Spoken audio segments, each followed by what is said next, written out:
Hi friends, Amy here, producer and host of The Activity Continues, a podcast where we delve into haunted houses, spooky stories, and things that go bump in the night. Each episode, I'm joined by Megan, who is hilarious, and is also the first one to nope out if anything ghosty happens. We recap episodes of The Dead Files, and we also tell creepy listener stories and talk to real-life ghost hunters and mediums, as well as some Dead Files clients. It's spooky, it's funny, it's occasionally unhinged, but it's always a good time. So, if you're into haunted history, ghost stories, and just the right amount of nonsense, grab your favorite beverage and come hang out with us, where the activity continues.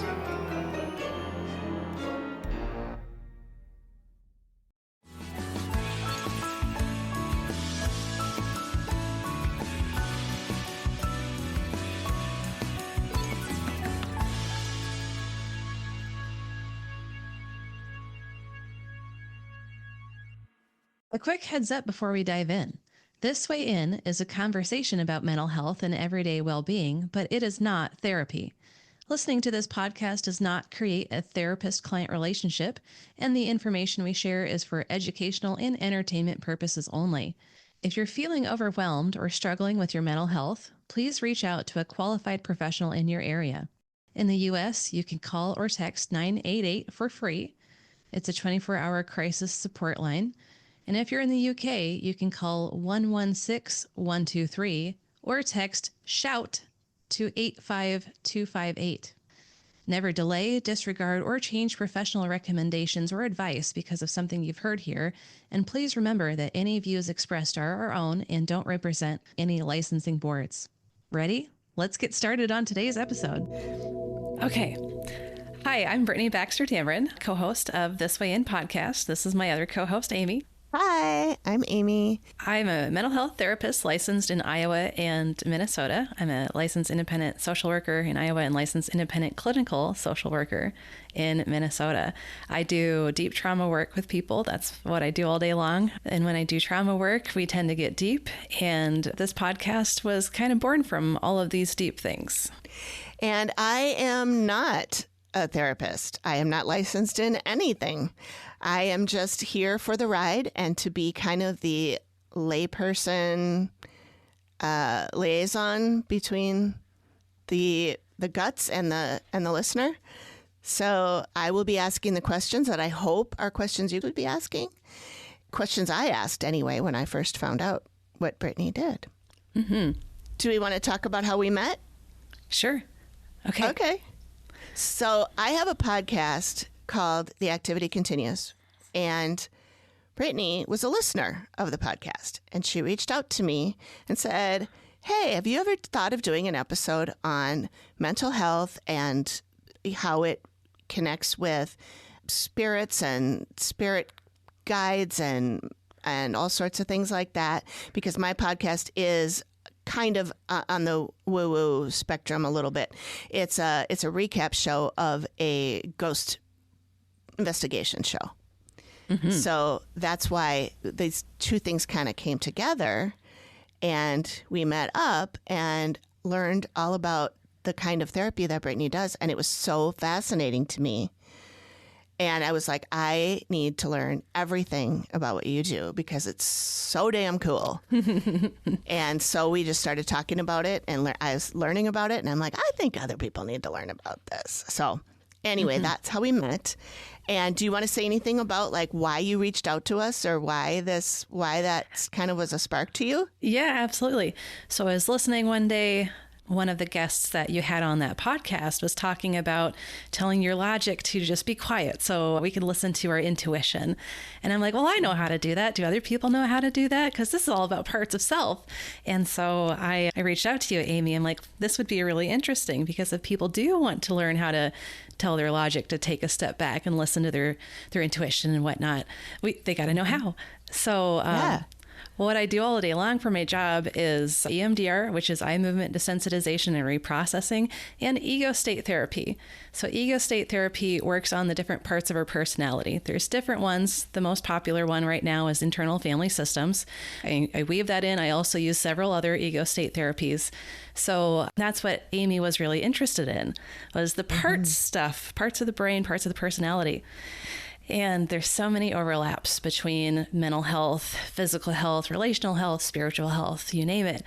If we don't look at these things from all of these different aspects, we're not really giving ourselves credit for taking our mental health into account, because it's more than just what we're thinking and feeling. It's so much more than that. Yeah, it is. So we do plan to get a little bit into the woo, which is what makes us different from every other mental health podcast that I've seen anyway.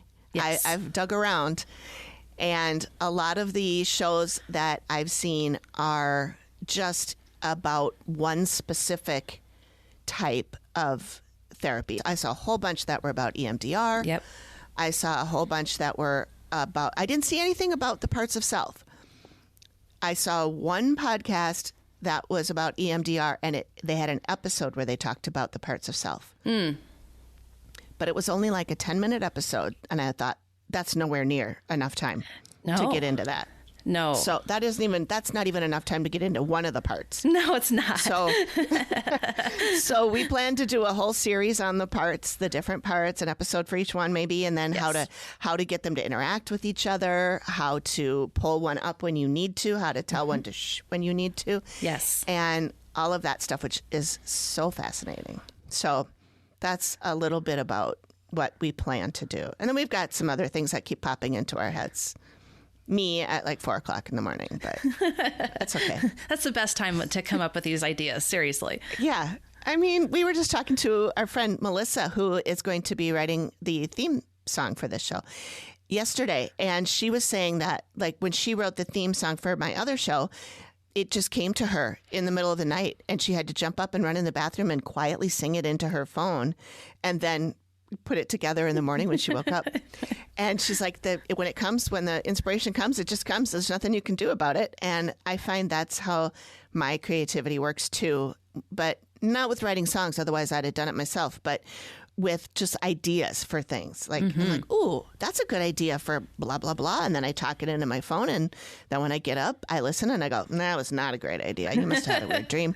Or that was a good idea. I'll write that down. Absolutely. So, yeah, that's a little bit how my brain works. That's good stuff. I wish I could say I was alert enough at that time, because I wake up, I'm like, oh, and then I'm just right back to sleep and it's gone. I wish I could do that. I wish I could go right back to sleep. I will say there are times when I listen to him in the morning and I'm like, I sound drunk. What's going on? Like, I am so out of it. But usually I can figure out what I was trying to say. That's great. But yeah, because if I don't talk it out, get it out, then it festers in my head, and then I really am not getting back to sleep. Yes. So yeah, little tip for everybody out there who has that same issue as me: just tuck it into your phone. You can deal with it in the morning. Great advice. I love that. Yeah, thank you. I usually come up with my ideas when I'm like watching TV or playing video games, and it's just I'm reviewing my day or just thinking about some stuff in general, and then I actually have the time to think about it, and then it just kind of keeps coming at me, and that's when I got to write it down or it's gone. Yeah. So much of what I have been doing over the last, I've been a therapist since 2013. And I know, it's crazy. A lot of what I've been doing just over the last 12-ish years is refining a lot of what I do for trauma therapy. That's what I do all day long, is trauma therapy. So it's beyond EMDR, it's beyond ego state and parts work. It's like, what specifically is going on with this person's parts of self, and what are we getting hung up on? And am I not reading the cues of the negative cognitions and that kind of stuff? I know this is kind of getting deep, but this is just a taste. So with that being said, a lot of what I do incorporates just these big concepts into a tailored package for everybody. And so these concepts I have, like in the middle of the night or whatever, it's just too much for me to even coherently think of. So not like I'm saying I'm a big thinker all the time. I really am, but it's not like that all the time. Yeah. But now I'm just rambling. So that's kind of my creative thought process. Yeah, that's cool. That's great. Yeah, I imagine there will be a lot of rambling on this show because my other one is 99% rambling. But my co-host is a little ADHD. And so am I. I think. I'm undiagnosed. She's diagnosed. I am undiagnosed. But I am pretty sure that I have a little bit of that going on. And I just remembered I had a dream last night that I was talking to somebody. And we were talking about, I don't know who I was talking to. Maybe it was you, but I didn't see a face or anything. Yeah. And I was like, I have been thinking about, like, I'm pretty sure I have ADHD, but I think I probably have a little touch of the autism. And whoever I was talking to was like, oh my God, yes, you do. Yes, you do. I think we all do. We all do. Oh, yeah. It's a spectrum. We're all on it. Yeah. Just depends how far in you are. That's right. Yeah. I got to tell you this little fun story. Some people might be a little offended, but please don't be offended. So I had a couple of friends. They came over and played Cards Against Humanity with me and my husband. And one of so good. One of the people there was like, I think I might have autism. I'm like, you don't have autism? And they're like, yeah, I really think I do. I'm like, okay, well, let me get my DSM, which is the Diagnostic and Statistical Manual of Mental Health Disorders. So anyway, I pulled out the DSM. I was reading off the criteria, and they didn't meet criteria. You have to have a certain amount of all the bullet points, whatever, for it to be a full diagnosis. And I'm like, well, you have like half of the diagnosable bullet points. And so the other friend was like, well, you have Hafsburger's. And so it's been a recurring inside joke since then. So I think we all have a little bit of Hafsburger's. I think I definitely have at least a Hafsburger. Yeah, that's right. So I got to be careful who I say this around because we'll get offended if I don't explain the joke. But yeah, it's funny. We all have a touch of autism. I was telling you yesterday, I hate doing dishes because I get like water on my shirt and like on the floor and like water where it shouldn't be. And I'm like, I can't do this. That's my little touch of autism there. Yeah. When you were saying that, I was like, that sounds like a sensory issue. It is. It really is. Yeah. Yeah. Yeah. Like I said, not a therapist, but I do like to play around with diagnosing people on TV, people around me. I don't usually say it out loud like I didn't yesterday. Yes. But I do think, and I'm like, that's interesting. I file it away. Because I did go to school for psychology. My major in college was psychology, and then I switched to child psychology, and that's what I went with. So I do have a bit of a background, but also should mention I am Gen X. So it was late 80s, early 90s when I was doing that in college. I certainly don't have all the information, but I have learned so much just in the past few months talking with Brittney about all this stuff. And I'm like, this needs to be a podcast because this is so fucking fascinating. It is. And we will be swearing. That's right. Yeah. So just beware. That's right. Speaking of Freud came up with the original parts work, which is the id, ego, superego. Yeah. That's basically the basis of all of that Freudian stuff. And there's been a lot since then. So with Carl Jung, he came around, he was a contemporary essentially, or a little shortly after Freud. So with Jungian therapy, you have like the inner child, the inner critic, the shadow. The shadow is basically the parts of us we don't know. Oh. Yes. And then there's another one called transactional analysis, which most people have never heard of. That's from like the 70s or whatever. And that's basically where we have parent, adult, and child parts. So it's basically like the same framework as the id, ego, superego. It's just a little more contemporary with, the words. The names, yeah. Yeah, the names, yeah. Okay. So parts work has been around forever. People haven't known it. Right. And I feel like it's not very well known now. It's not. I've told my other friends about it when I talked about meeting you, and they were like, never heard of it, but it sounds cool. Well, I'll tell you what everyone has heard of, though. So, in the old Looney Tunes commercials, cartoons, where they have a choice to make, and they got like the little angel and the devil on their shoulder. That's parts of self. Okay. Yeah. Yep. So I think everyone can get down with that. Like, I'm tempted this way, but I really should be doing the right thing. But this is you're going to have fun with this, but you should be doing the right thing. That happens for everybody. Yes, it does. It does a lot for me anyway. We hope everyone has this. We know some people probably do not have that inner voice that says, you shouldn't do that. Yeah, that's true. A lot of people just have the one on their shoulder going, do it. Do it. Who That's cares? right. Do it. See what happens. That's right. Yeah. We all know someone like that, probably. Yeah. Yep. Oh, man. There's so much more I can say, but I'll leave that for another episode. Yeah. So I think that basically what I hope people take from this and from, deciding if they're going to listen to us or not and what they could take from it with their lives is to learn about the parts of self, identify them in people that you have relationships with, and then you get to learn how best to speak to that part of their self, which part of you should be talking to which part of them. Yes. All of that stuff is so fascinating. So I hope that other people find it as interesting as I do. And I think that it's something that will really help people along the way. Mm-hmm. Yeah, that's my hope as well.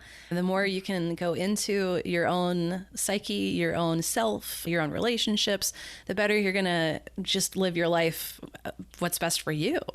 You're going to be able to navigate your journey called life with more, ease, maybe more of a roadmap. And our hope is that you can take some of this and practically apply it to your life. Yeah.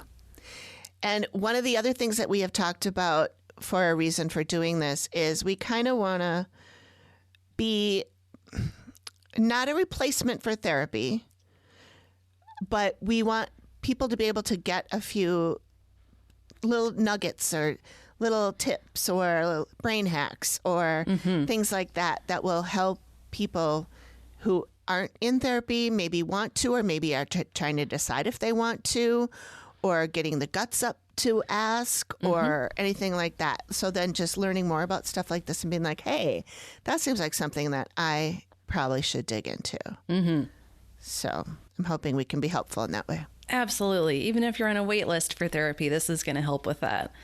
Because if you do start seeing a therapist, that's fantastic. But if you can't get in to see one, there's a lot of barriers out there. A lot of therapists don't have availability. So this is, I think, I don't know. I like to use TV shows and movies as references. I'm really bad about this, but if you've ever seen Night at the Roxbury, where they're like standing in line for the nightclub, and like, we should have a nightclub out here while we're standing in line. This is kind of what I envision for that. Okay. We're waiting to get into the Roxbury. That's right. I love it.